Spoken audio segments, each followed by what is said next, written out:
Hello friends, welcome to Akalyah Recipes. இன்னைக்கு நம்ம சேனல்ல சூப்பரான டிஷ் ஒன்னு பார்க்க போறோம். அதுக்கு முன்னாடி நம்ம சேனலுக்கு ஃபர்ஸ்ட் டைம் வந்திருக்கீங்கன்னா மறக்காம Subscribe பண்ணிட்டு bell icon press பண்ணிக்கோங்க. இந்த ரெசிபி எப்படி பண்றதுன்னு பார்க்கலாம்.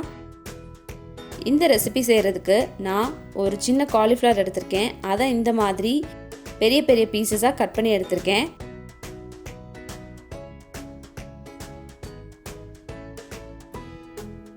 இப்போ ஒரு கடாயில கொஞ்சமா தண்ணி ஊத்திட்டு அதுல நம்ம கட் பண்ணி வச்சிருக்க cauliflower பீசஸ் சேர்த்துக்கலாம். இது ஒரு 1 நிமிஷம் அதிலே இருக்கட்டும். அதுக்கு அப்புறம் இத வடிகட்டி தனியா எடுத்து வச்சுக்கோங்க.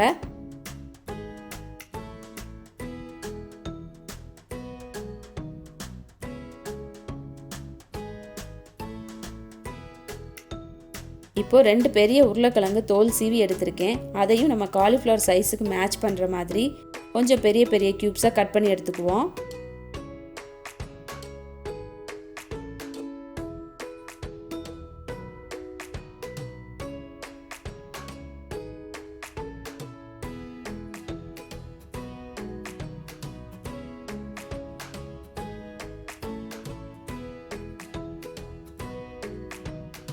இப்போ ஒரு கடாயில 2 டீஸ்பூன் எண்ணெய் ஊத்திட்டு அதுல நம்ம பாயில் பண்ணி வச்சிருக்க காலிஃப்ளவரை சேர்த்துக்கலாம். இது ஒரு 2 ல இருந்து 3 நிமிஷம் நல்லா வதங்கணும்.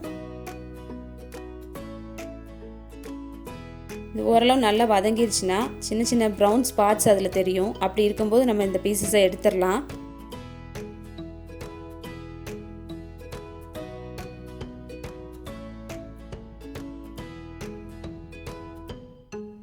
இப்போ அதே கடாயில கூட 1 டீஸ்பூன் ஆயில் சேர்த்துக்கோங்க. அதுல நம்ம நறுக்கி வச்சிருக்க உருளைக்கிழங்கு சேர்த்துக்கலாம். இதுவும் அதே மாதிரி கோல்டன் ப்ரௌனா வதங்கணும். அது வதங்கட்டும். அதுக்குள்ள ஒரு மிக்ஸி ஜார்ல 1 டீஸ்பூன் மல்லி, 1 டீஸ்பூன் சீரகம், 1/4 டீஸ்பூன் மிளகு, 1 பச்சை மிளகாய், ஒரு பெரிய வெங்காயம், ஒரு 3 சின்ன துண்டு இஞ்சி, ஒரு 8 பல்லு பூண்டு, இது எல்லாத்தையும் சேர்த்து நல்லா பேஸ்டா அரைச்சுக்கலாம். மசாலா பேஸ்ட் ரெடி ஆயிடுச்சு.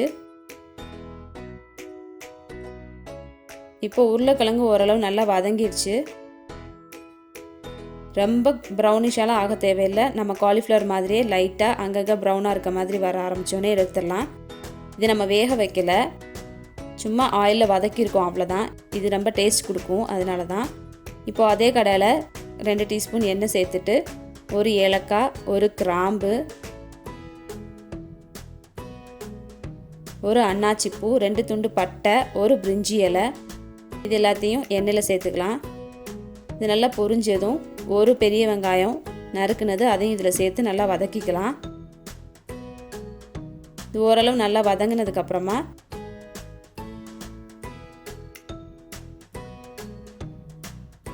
1/2 டீஸ்பூன் மிளகாய் தூள், 1/2 டீஸ்பூன் கரம் மசாலா, 1/4 டீஸ்பூன் மஞ்சள் தூள், இது எல்லாத்தையும் சேர்த்து நல்லா வதக்கிக்கலாம். மசாலா கருகிராமல் வதக்கிக்கணும். இப்போ நம்ம அரைச்சி வச்சிருக்க மசாலா பேஸ்ட் இதில் சேர்த்துக்குவோம்.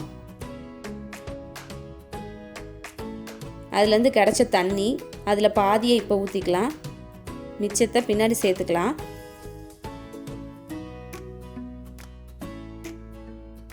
மசாலா ஓரளவு பச்சை வாசனை போனதுக்கு அப்புறமா ஒரு மீடியம் சைஸ் தக்காளி பொடியாக நறுக்குனது அதை இதில் சேர்த்துக்கலாம்.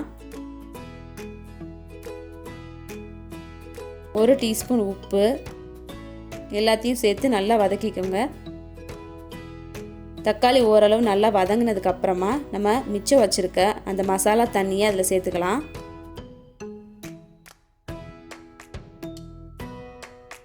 இப்போ இது எல்லாமே நல்லா சுருண்டு வதங்கணும். வதங்கினதுக்கு அப்புறமா நம்ம வதக்கி வச்சிருக்க காலிஃப்ளவர், உருளைக்கிழங்கு எல்லாத்தையும் இதில் சேர்த்துக்குவோம்.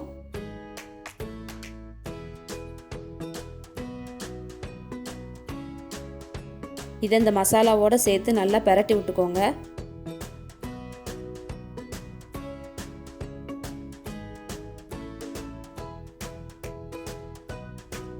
நல்லா பெரட்டி விட்டதுக்கப்புறம் தேவையான அளவு தண்ணி இதில் ஊற்றிக்கலாம்.